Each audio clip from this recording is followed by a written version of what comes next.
Hello friends and welcome back to our new video. তো কেমন আছেন আপনারা সকলেই? আশা করি আপনারা সকলেই খুব ভালো রয়েছেন।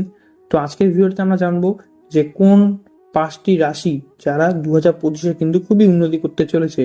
তো ভিডিওটি মনোযোগ সহকারে দেখবেন, কখনো স্কিপ করবেন না। ভিডিওটি দেখবেন আপনার রাশিও আসতে পারে, তাই জন্য স্কিপ করলে কিন্তু আপনারা কিন্তু মিস আউট করে দিবেন অনেক ইনফরমেশন।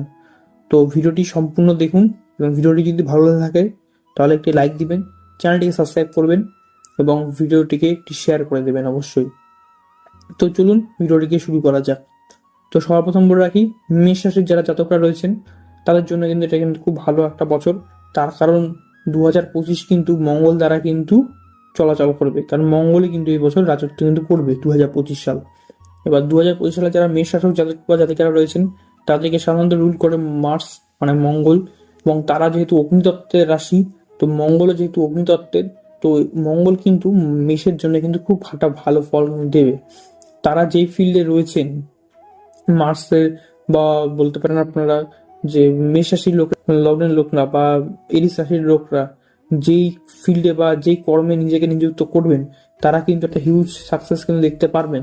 অবশ্যই সেই কর্মটা মঙ্গলের ফিল্ডে হতে হবে, তাহলে কিন্তু সেই জিনিসটা কিন্তু আপনি লক্ষ্য করতে পারবেন। যেমন ধরে নিন আর্মি ট্রেনিং, বিএসএফ কিংবা পুলিশ ট্রেনিং, এরকম জিনিসগুলো কিন্তু আপনি দেখতে পারবেন। কিংবা এগ্রিকালচারাল, তারপরে রিয়েল এস্টেট, তারপরে ফায়ার ব্রিগেড, এরকম জিনিসগুলো কিন্তু আপনি কিন্তু দেখতে পারবেন। এটা একটা খুব ভালো একটা সাইন। যারা এডিস লগ্নের লোক আছে কিংবা যারা ক্রিকেট, ফুটবল বা হকি, যে কোনো খেলা, যারা খেলা খেলেন, এক কথায় মানে অ্যাথলেটিক, তারা কিন্তু তাদের কিন্তু এই বছর কিন্তু ক্যারিয়ারটা কিন্তু খুব ভালো একটা সময় যাবে, এই যেমন দেখা যায়। এবার এবং যারা শরীর চর্চা করেন, যারা নিজের পার্সোনালিটি নিয়ে প্রচুর চিন্তা করেন, প্রচুর কেয়ারিং, তারা তারা কিন্তু তাদের জন্য কিন্তু এই বছরটা কিন্তু খুব একটা ভালো সময় যাবে। তারপর বলে রাখি আমি সেকেন্ড রাশি, সেটা হচ্ছে সিংহ রাশি। তো সিংহটা কিন্তু যেহেতু ট্রাইনে পড়ে, তো সিংহতে কিন্তু তাদের কিন্তু নতুন জিনিস লার্নিং, বা সিংহ রাশির যারা জাতক জাতিকারা রয়েছেন তারা যদি মঙ্গলে কর্ম করেন তাদের কিন্তু অবশ্যই অবশ্যই কিন্তু একটা কিন্তু হিউজ সাকসেস কিন্তু ওয়েট করছে।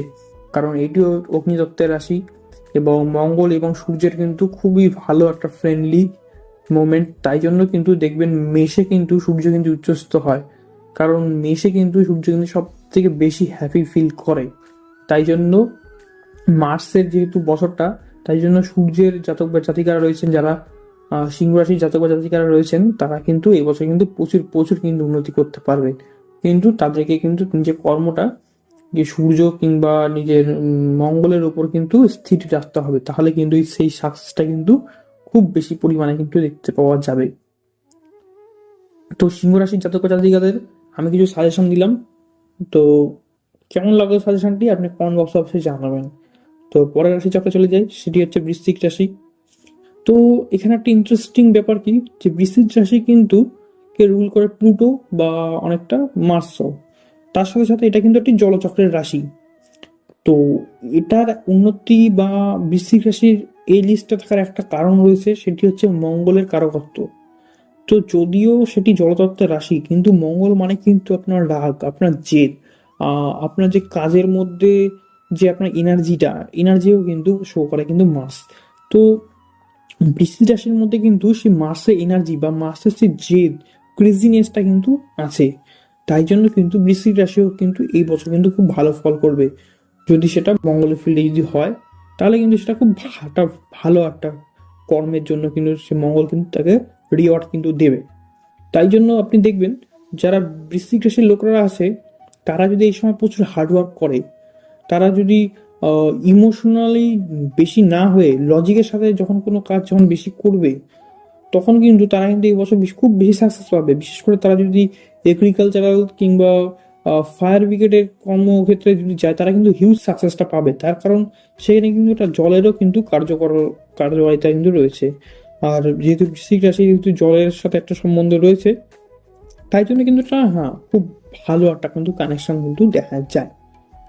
তো তারপর বলে রাখি আমি আমাদের আরেকটি রাশি, সেটি হচ্ছে ধনু রাশি। তো ধনু রাশি বলার একটি কারণ এটি অগ্নিতত্ত্বের রাশি। এটি মেষের ট্রাইনে রয়েছে, সূর্যেরও ট্রাইনে রয়েছে।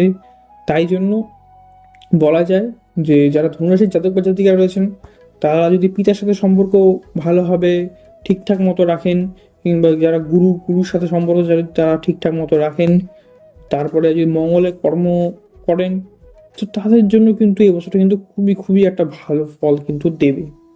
তার কারণ মার্সের যে পাওয়ার, মার্সের যে অ্যাগ্রেশনটা কিন্তু ধনুরাশির মধ্যেও কিন্তু দেখা যায়, তাদের মধ্যে কিন্তু একটা রাগ জেদ কিন্তু দেখা যায়। তাই জন্য মার্স অবশ্যই এনাদেরকে সাপোর্ট করবেন, এবং আপনারা যে কর্মটি করছেন সেটা কিন্তু আপনারা খুব মনোযোগ সহকারে করবেন। তারপর আমাদের রাশিচক্রের শেষ রাশি, সেটি হচ্ছে মকর রাশি। মকর রাশি যেহেতু শনির রাশি, কিন্তু তা সত্ত্বেও মকর রাশি আনার একটাই কারণ, তার একটা কারণ রয়েছে, সেটি হচ্ছে মঙ্গল মকর রাশিতে কিন্তু উচ্চস্থ হয়। কারণ মঙ্গল হচ্ছে এমন একটা গ্রহ যে কিন্তু শত্রুর ঘরে গিয়ে উচ্চস্থ হয়। তার কারণ যখন একটা আর্মি যদি আপনি ঘরে রেখে দেন, তাহলে কিন্তু তার আপনি যে সে যে আর্মি, সে যে লড়াই করে, সেই জিনিসটা কিন্তু আপনি কিন্তু দেখতে পারবেন না। কিন্তু তাকে যদি এখন বর্ডারে আপনি ছেড়ে দেন, কিংবা শত্রুর ঘরেই যদি ছেড়ে দেন, তাহলে তার মধ্যে যে অ্যাগ্রেশনটা, তার মধ্যে যেই কার্য করার বা হার্ড ওয়ার্কিং বা সেই যে এনার্জিটা রয়েছে, সেটা কিন্তু ফুললি ভাবে হাইলি অ্যাক্টিভ হয়ে যায়। তাই জন্য কিন্তু মঙ্গল কিন্তু মকরে গিয়ে কিন্তু খুব ভালোভাবে ফাইট করতে পারে। আর মঙ্গল কিন্তু সেটাই চায় যে ফাইট করুক।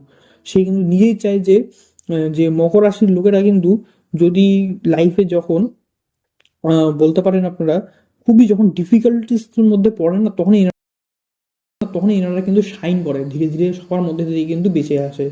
তখনই কিন্তু এনাদের কিন্তু নাম টাম বা আপনি বলতে পারেন, তখনই কিন্তু এরা কিন্তু লাইফে কিন্তু উন্নতি করে, যখন এনারা বলতে পারেন খুব বিপদের মধ্যে পড়েন, তখন নিজেরাই কিন্তু সেই বিপদ থেকে কিন্তু লড়াই করে কিন্তু বেঁচে ফিরে আসেন।